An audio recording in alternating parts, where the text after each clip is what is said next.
This is the Thoughts from a Page podcast. My name is Cindy Burnett, and I love to talk about books. I am so glad you are listening and would really appreciate your rating this podcast wherever you listen to your podcast. I'm so grateful for those of you who've already done that. If you have personalized book questions, I can be reached at cindyhburnett@att.net, and I hope you enjoy this episode. Today, I am interviewing Alka Joshi. Born in Jodhpur, India, Alka has lived in the United States since the age of 9. She graduated from Stanford University and worked in the fields of advertising and PR before starting her own marketing consultancy in 1995. In 2011, she obtained her MFA in creative writing from the California College of Arts in San Francisco, California. The Henna Artist is her first novel. Welcome, Alka. I'm looking forward to discussing The Henna Artist with you. How are you today? I'm doing great. Thank you. Thanks for having me. Oh, I'm so glad to have you. And I've heard so many good things about your book, and I've actually just begun it, and I'm loving it already. So I can't wait to hear a little bit more about it. Will you just kind of give me the basic description of the storyline? Yes, we are following Lakshmi's story.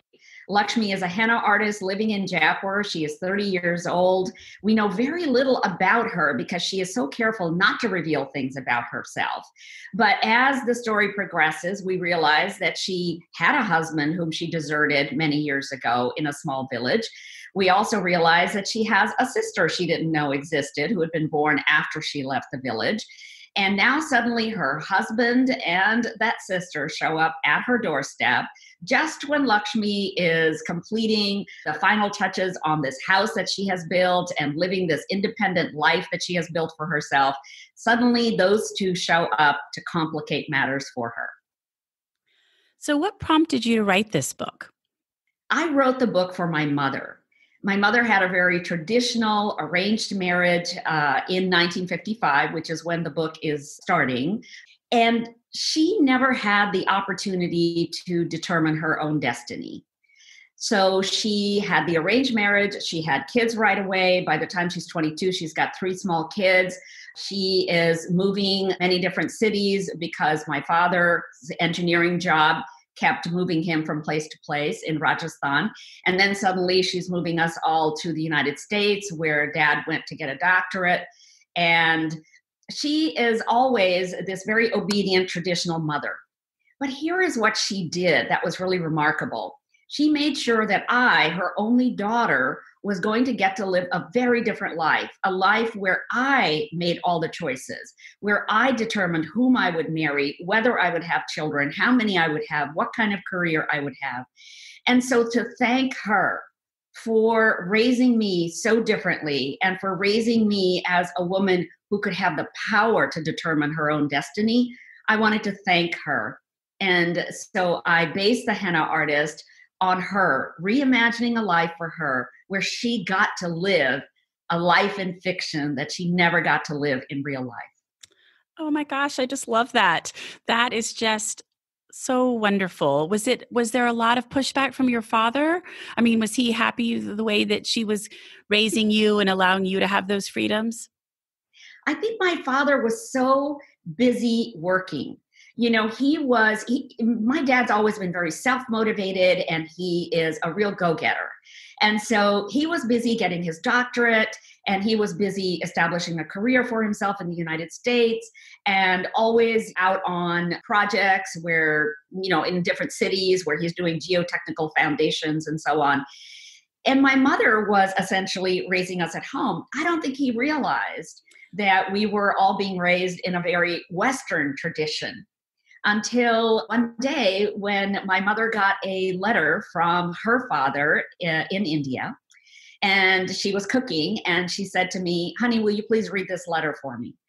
I looked at the letter, and all of the Hindi was scrambled in my brain. And I said, "Mom, I can't read this." That was the first time she realized that we had lost our language, our ability to read our language. We still understood the language, because she mainly spoke it at home, but we all were speaking English because we were going to school speaking English and we were hanging out with our friends who were all speaking English. So we had just naturally gravitated towards English and forgotten our first language. And then I think when she told my dad, he was surprised too, but then he always spoke English at home. So it shouldn't have come as a big surprise to anybody. But I think that over time, he accepted the fact that we were just Americanized kids. And both of them, I think, were very non-traditional in the sense that they thought the more quickly we assimilated to the American culture, the more quickly we could learn the language, speak the language, write the language, become proficient in the language, the better off we would be, the better off our futures would be. And I think they were absolutely right. We never lost the DNA we came from because that is so much a part of us. So we still all prefer Indian food to any other kind of food. We still are very conscious of how amazing the Indian people are and what an amazing country we have come from. But in our outward appearance, in our outward thoughts, and in our ability to maintain a very independent life from our culture, we are very American. So the best of both worlds, really. Yeah, I think so. Well, good. I like that. Did you have to do any research for this story? Lots. Oh my gosh. This is one of the reasons why it took me 10 years to write this book, because I did a lot of research and it took the form of many different modalities. Number one, I did a lot of interviews. My parents were both born before independence, were alive during independence, and of course, we were in India after independence. So they all understood what was going on in the country, what people were feeling like. My father was one of the first generation of young men who became engineers and helped to rebuild India's infrastructure after independence in the 50s. So it was wonderful to be able to talk to them about what it was like for them growing up, what the Quit India movement was all about, which my dad was totally into as a teenager, what it was like for my mother to be reading all of these film magazines and Look and Life and learning what life was like on the other side of the world. So that was all really wonderful. I also interviewed other Rajput families and other Brahmin families, and I talked to shopkeepers every time I visited India. I talked to teachers. I talked to the principal of the Maharani Gayatri Devi School, which is a school that I used as a model for in the book. And then another form of research took place in terms of all of the fiction that I've read. I've read a lot of fiction by Indian authors that was written in the 40s and 50s. I also watched a lot of movies during that time. And in 1955, there was a wonderful rom-com produced in Hollywood called Mr. and Mrs. 55. And it was starring Madhubala, who is an actress whom I mentioned in the book several times. She was so big at that time. She and her intended husband are in an arranged marriage. They have been arranged. And 1955 was the first year that a divorce was made legal in India. So it's a rom-com because initially she is objecting to the marriage. She doesn't want to be married. She wants to live an independent life. But in the end, she sort of falls in love with this guy and they remain married, so they don't get a divorce. But a third way that I did my research was, of course, doing a lot of work on all the herbal remedies that I mentioned in the book. So I checked with Ayurvedic folks and I did a lot of research on the internet on all these modalities, all the herbal remedies that were being used at that time and are still used in India today, as opposed to favoring the Western medicine. Oh, that's fascinating. I think that's so neat that you were able to interview your own parents about some of it and, just hear their own perspectives, especially considering you kind of used your mom as the source for the story. That's great. But that is a lot of research. No wonder it took a long time. How did you keep it all straight? Did you have sort of a system for keeping up with the various things you were researching? I have so many notebooks filled with notes, so like stacked up to here. The interesting thing about when you do research is that very little of it actually makes it into the book. It's really just informing your mind about the background of what you're trying to convey. The actual words that you put in your book, you may, out of a notebook that might be this thick, I might use 3 sentences out of that actually make it into the book. But yeah, lots and lots of research. And sometimes I would just be putting things on scraps of paper as I discovered them. Or like when I was in Jaipur and I would visit these Ayurvedic pharmacies, and I would just look at all of the different remedies, all of the different bottles and lotions and things that they had, and just making little notes like, what is in these things? It's amazing how Indians see no contradiction between the Eastern modality and the Western modality when it comes to their health. They can go to an Ayurvedic doctor in the morning and a medical doctor in the afternoon, and there's no conflict in their minds about combining those two. Well, if it works, I mean, if they find that that's a remedy that works, then go for it. That's the best way. And you probably had all sorts of rabbit holes that you went down. I mean, I even find sometimes when I'm reading a book and I look up some person or place or event, and then all of a sudden an hour later, I'm still reading all these other things that were not even from the book. I'm sure with research, it really takes you down a bunch of those. Oh, Cindy, that is so true. And you find so many fascinating little pieces of information. For example, when I was looking up the Victorian watches, those erotica that were made in the 1880s and 1890s and 1900s, I was so enamored of them. And I was looking at all of the little elements that went into them and how I was going to design imaginatively the Victorian watch that Samir ends up giving to Lakshmi. I mean, that all came from my imagination after looking at a whole bunch of these watches. And then I started thinking, I want one of these watches for myself. That's what I thought you were going to say, that you now have a Victorian watch collection. Oh, and then there were other pieces of research that were so fascinating that I ended up putting in the book, like the Maharajas who believed their astrologers, when the astrologers said, your own natural born son is going to try to dethrone you. So you may want to adopt a child outside of your family. And they followed that advice. They actually did that sort of thing. Another piece of research was that many of the palaces did have an Alexandrine parakeet or parrot in their palaces as a pet, because number one, it was pretty. Number two, it was entertaining because it would imitate everybody who came by and whom the parakeet was listening to. And so I made that part of the book as well. There were so many fascinating things that I found. Oh, and then all of the things that Lakshmi is doing to experiment with geranium oil and lavender oil and different things that she's putting on her ladies' hands and feet and their various bodies. These were all oils that I started researching, essential oils. And I thought, oh, wouldn't it be wonderful if she used this? Wouldn't it be wonderful if she used that? So those were all really fun to research. And then, I started using lavender in my bath because I realized that it has a lot of calming properties. And sure enough, every time I use lavender in my bath, I start falling asleep.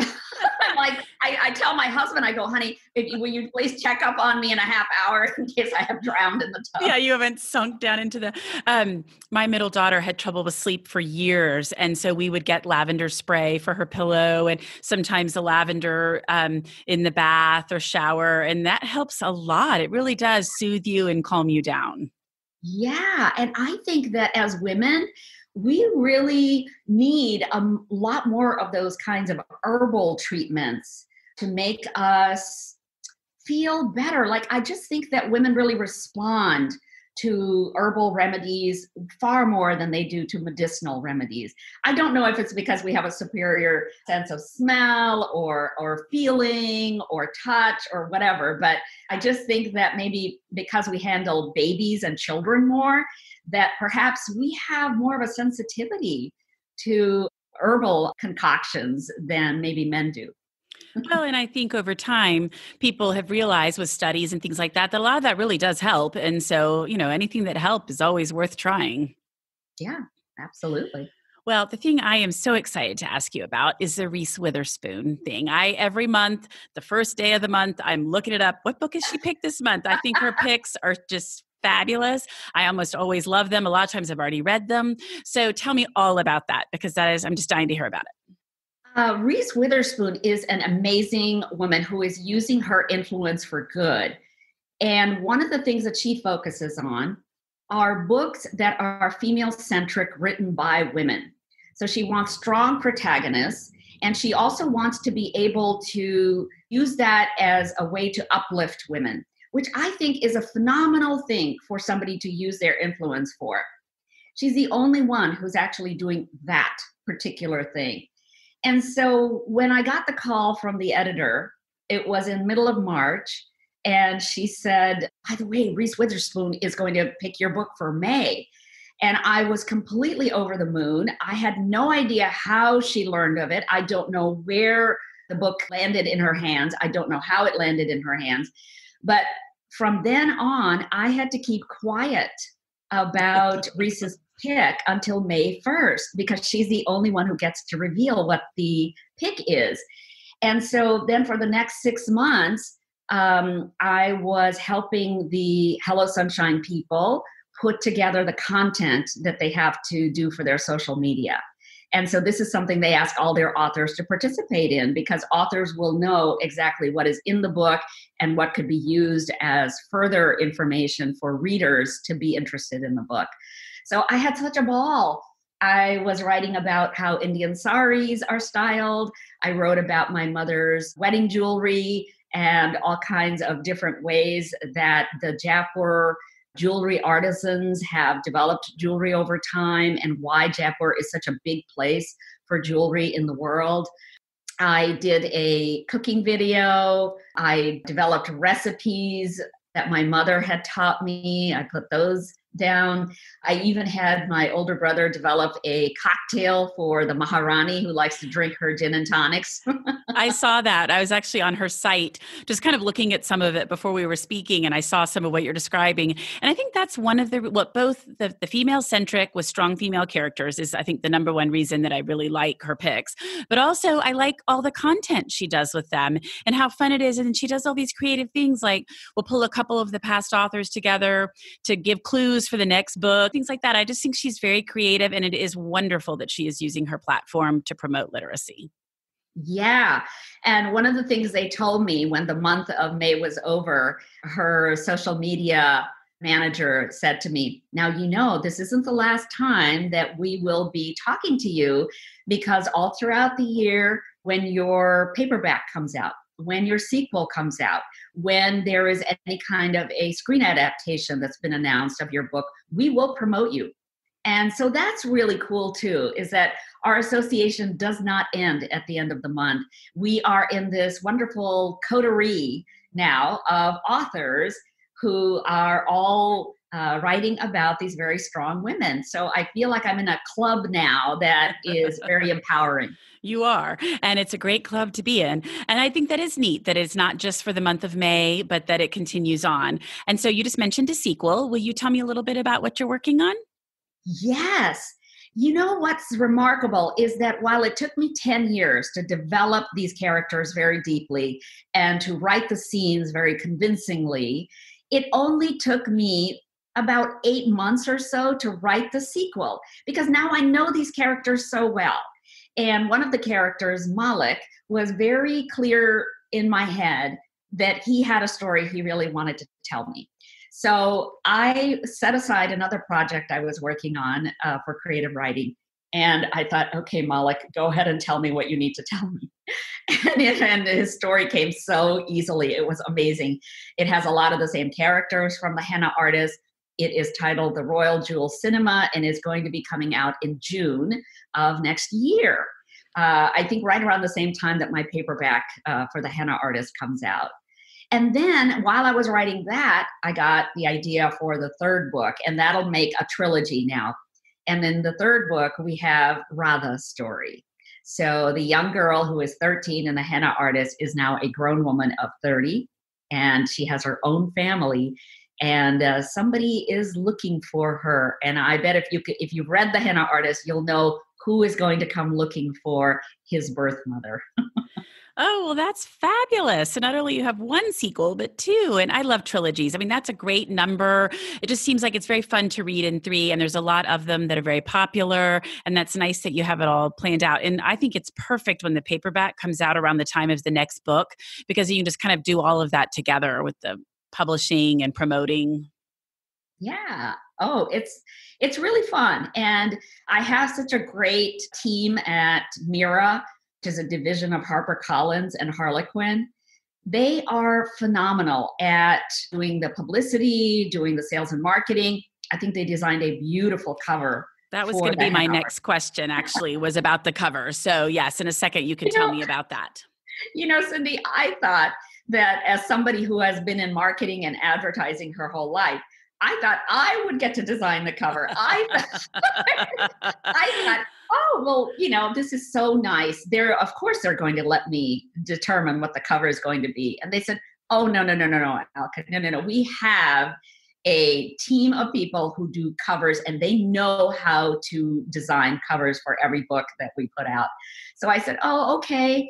So then I thought, oh no, what if I don't like the cover? What if I don't like the cover? And then I got the PDF, and they had winnowed the choices down to 4. And this was the first one that opened up. The cover you see today, it was the first page of the PDF, and I was in love with it from day one. I had to call my husband in, and I said, Brad, have a look at this. Oh my God, have a look. What do you think? And he goes, oh, it's perfect. It's fabulous. It's stunning. It is stunning. Did they let you pick from the 4? They wanted my input on the 4. And when I saw this, I said, oh, absolutely. Please make it number 1. I think that what they want, of course, is the author to love the cover, because an author who loves the cover is going to be very high on the production of the book. And so they want you to love it. So they don't want put out a cover that the author is not going to love. But I think that if they had liked one of the other ones better, they might have gone with that one, especially if their research showed that that would have been the one that would make women pick up the cover. But what's beautiful about the Henna Artist cover is that it is the color of henna, especially when it is well applied and it's got the right combination of lemon and sugar and oil in it, so that it gives you this really rich maroon cinnamon sort of imprint. Well, it's just beautiful, and the light and everything. I just like the way they did that. And I think Mira just hits it out of the ballpark with their covers and their books, really. I think they do a great job being selective, and I always enjoy a book I read by them. Oh, Cindy, thank you. I'll pass that along to them. I think that's a wonderful compliment for them and the entire team that works on this. They knew from day one, when their pub board decided that they were going to buy this manuscript, that it was going to be a book club book. They felt it right away, and that is how they marketed it from day one.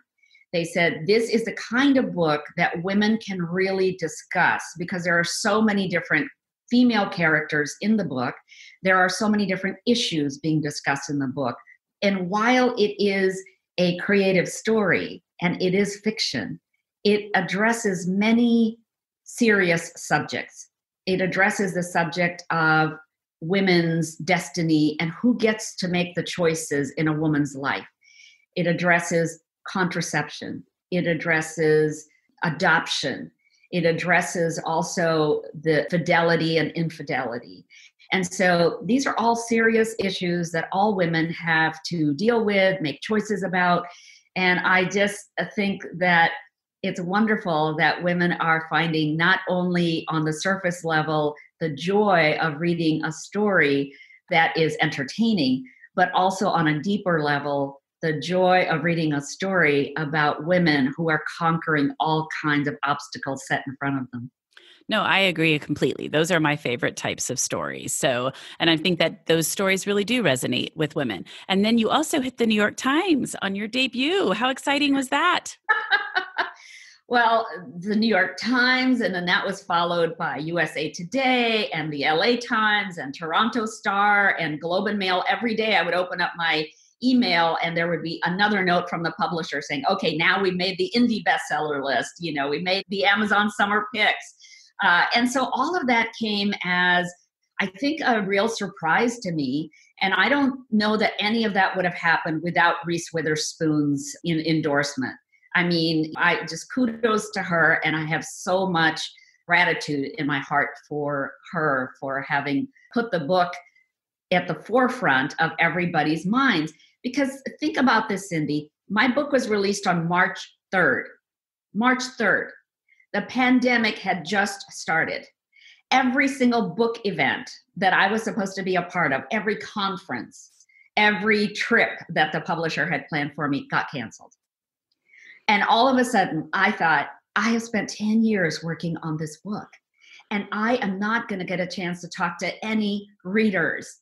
I mean, I just pulled the covers over my head and I just thought, just kill me now. Just kill me now. And early on in the pandemic, well, first of all, people didn't think it was going to last nearly this long, but also nobody was familiar with all this online things. And I've been talking with authors recently whose books are coming out right now. And I think that timing is a lot better. Now, of course, thankfully you had Reese and that helped. But I mean, people were scrambling and weren't familiar with Zoom and Facebook Live and all these things. So yes, that was not an ideal time to have a book debuting. Yes, but you know what I think? Every setback that we have in our lives is an opportunity to have something positive come out of it.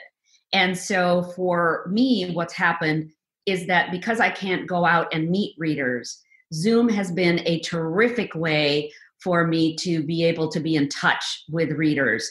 And so I just completed my 100th or 106th book club on Zoom.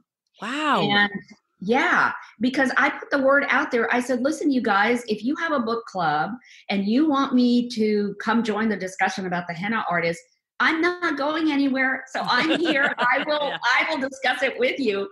I mean, after 10 years, I have all this pent up energy. I want to talk about the characters. I want to talk about the decisions I made about who is in a relationship, who's not in a relationship, which relationships are going south, which relationships are going north.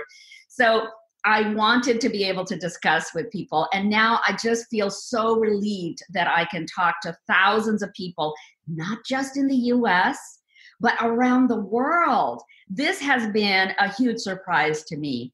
The Henna Artist is able to reach not only the Western audiences, but the Eastern audiences.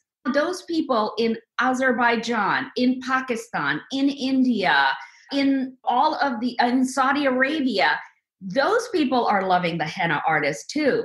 So it has this interesting, a woman in the book club yesterday just happened to say this to me. She said, I have read books that are, really well received by Eastern audiences. And then I've read books by Indian authors that are well received by Western audiences. But I have not read a book yet that was received well by both audiences equally. And this book seems to straddle that fence well. So I just love that. I love hearing from readers who write to me from my website, and in the back of my acknowledgments, I encourage readers to write to me and tell me what they think. And so they do. And I have people from all around the world saying, this feels like my story. This feels like my mother's story, my grandmother's story, my aunt's story. And then they'll share parts of their lives and their histories with me. So I am grateful for that. I think that is a remarkable thing. I love that. And, I always talk about the power of literature, bringing people together and things like that. And I just love books that actually reach people and encourage them to tell their own stories and maybe uncover things about themselves they didn't know. I mean, to me, that's one of the greatest things about reading and books. Oh, absolutely. One of the things I always tell my book clubs after we're done talking is, I hope you will take the time to interview your mother, your father, your grandmother, anybody who is still alive, or encourage your daughters to interview you. And you'll be surprised at the kinds of things that come up. What did you like to eat? Just basic things. What did you do on your way to school? What did you do after school? What are the games you like to play? Who were your friends? Describe your friends to me when you were 10, when you were 15, whatever. And through that, I think not only will you feel a deeper connection to your family, but also you will find out things about them that maybe you'll want to write about. History has historically been written by men. And I would like for more female perspectives to come out in history. We want to hear from women and how they survived the major tragedies of their lives and what was happening in the world. So I hope that a lot more women will pick up the pen or get on that computer and start writing some of these histories. Well, I definitely think that is beginning to happen. And I think it's fabulous to encourage it. And I just cannot tell you how much I've enjoyed our discussion. Before we wrap up, I want to hear about what you have read recently and really liked that you would recommend to people. I read a book called The Yellow Bird Sings by Jennifer Rosner, and I found it to be a beautiful little book about 1944 Poland. And we are following the young Jewish family trying to escape the Nazis.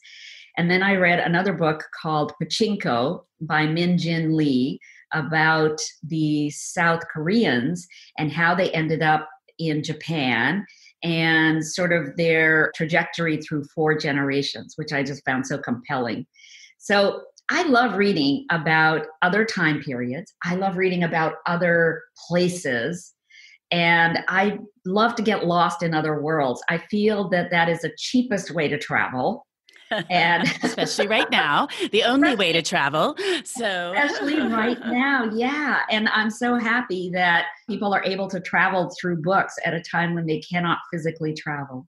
I write several book articles, and I was actually writing one this week, and I was calling it armchair traveling because you're able to visit all these countries without leaving your chair. So, but I just really appreciate your time coming and speaking with me. This has been so interesting, and I'm just so glad you joined me.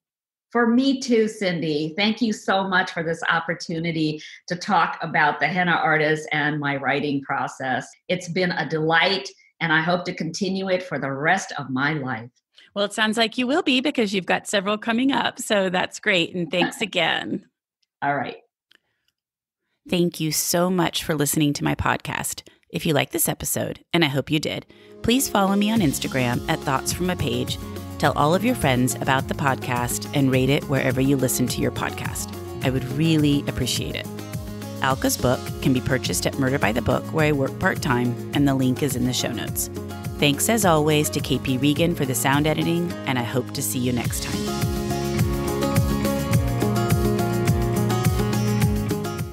My name's Adam Sokol, and I'm the host of the Passions and Prologues podcast. Every week, best-selling authors like Jenny Jackson, Rebecca Mackay, Lisa Scottolini, or Brad Meltzer come on to my show to talk about, yes, their new books, but more importantly, the things that they're crazy passionate about.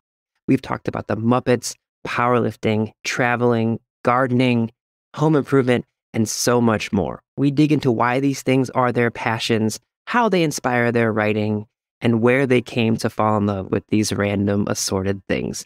Be sure to subscribe to the Passions and Prologues podcast wherever you get your podcasts, and check out evergreenpodcast.com to learn more.